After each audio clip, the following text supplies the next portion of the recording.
11वीं क्लास के प्यारे विद्यार्थियों, आज हिंदी में ये अभिव्यक्ति माध्यम में से 10वां अध्याय है बेटा, जिसका नाम है कथा पटकथा।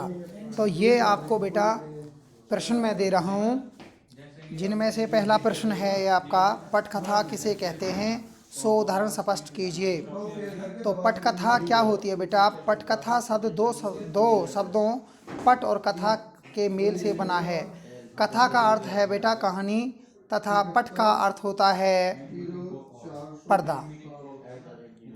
इसी प्रकार से पटकथा जो पर्दे पर दिखाई जाए उसे पटकथा कहते हैं।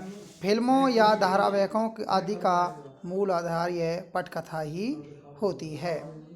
अगला प्रश्न है बेटा, पटकथा की संरचना का ढांचा कैसे बनाया जाए, उदाहरण देके बताइए। ढांचा उसकी किस प्रकार से रूपरेखा तैयार की जानी चाहिए वो। अगला है प्यारे बच्चों, पटकथा और नाटक के मूल अंतर को स्पष्ट कीजिए।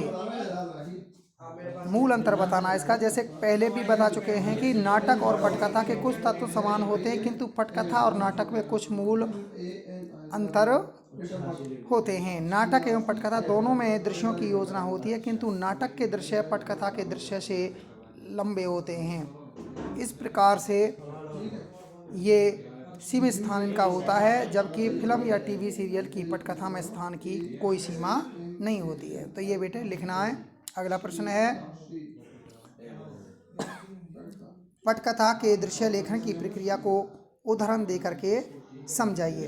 तो ये बेटा आपके पहला, दूसरा, तीसरा, चौथा 4 प्रश्न हैं जो आपको अपनी कॉपी में लिखने हैं और याद करने हैं। तो आपको ये 11वीं कक्षा का हिंदी का काम बेटा समझ में आ गया होगा। ये अभिव्यक्ति माध्यम का काम है, इसको बड़े ध्यान से बेटा पढ़ना है और अपनी कॉपी में लिखना है।